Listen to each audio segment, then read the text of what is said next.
Okay, this is discussion for units 19 and 20. The first fact is with the plain verbs. Plain verbs are produced in a static location that cannot be altered without changing the meaning of the sign. So the location feature is simply a part of how the sign is made, making the function of the location merely articulatory. So with the plain verb signs, the location doesn't have any independent meaning. And some examples of this are eat, enjoy, forget, have, like, love. I forget how to do punish, but those are just some examples of that. And I think that's really important with learning ASL to know which verbs are which, and changing the location can change the whole meaning, or if it has anything to do with the meaning. The second one is indicating verbs, and they move toward like specific people, objects, or spatial locations.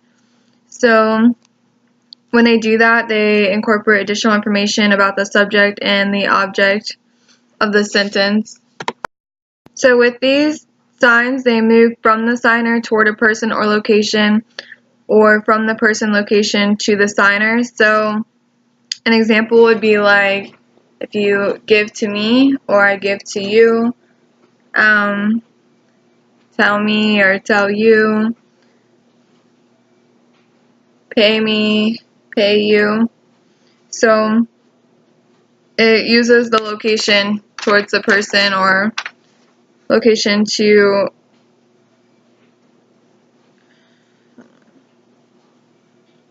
indicate what you're talking about or who you're talking about.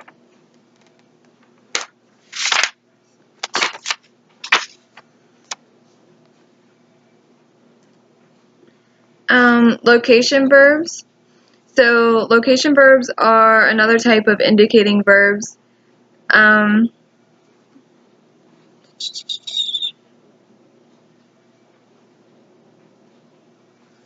Locative verbs, the actual direction or location of the sign contains a specific meaning.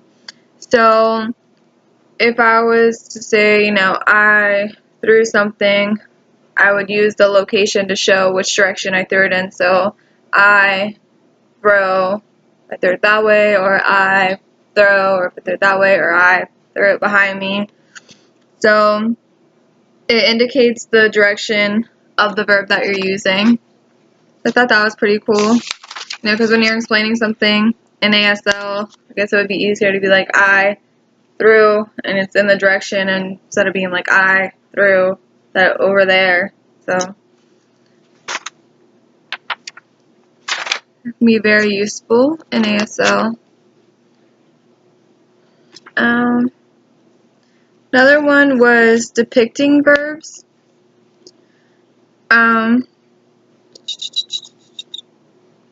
They contain information related to the action or state of being. So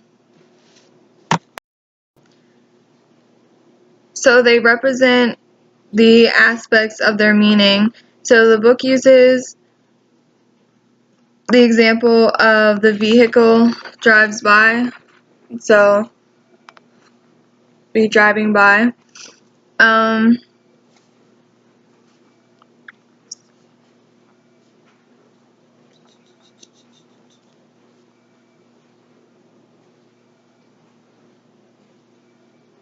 Okay, so I'm sorry, hold on. So they represent the aspects of their meaning. So the first example the book has is the vehicle drives by. So this would be like on a flat surface. And then the second example would be the car driving uphill in an upward direction. So the depicting verb represents the action, which can be very useful in ASL because, be like car going up instead of car, drive, and then up the hill. So I guess it just makes it easier that way. The second type of depicting verb, so there are two types. This one shows what something looks like, how it's shaped, or how the objects are arranged.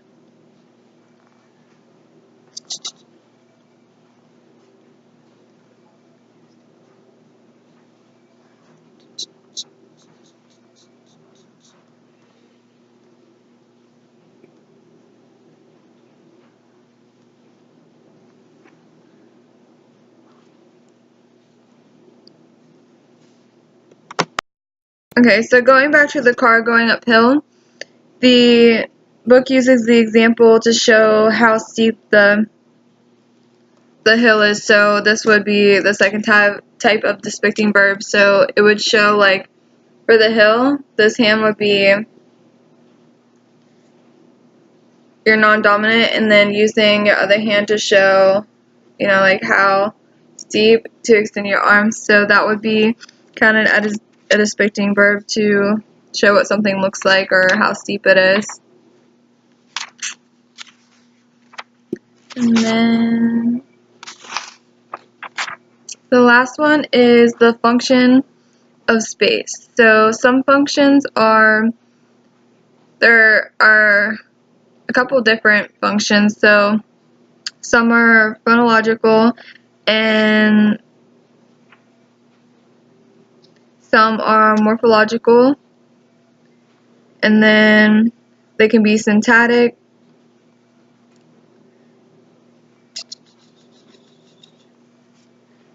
and then there also are referential functions, and that is a location in space can be associated with a person or thing. And another one is locative information.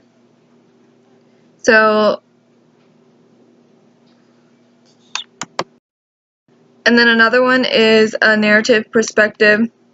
So I think it's important to know all the different functions of these so that you're using them correctly in ASL. So I feel like they can be very useful.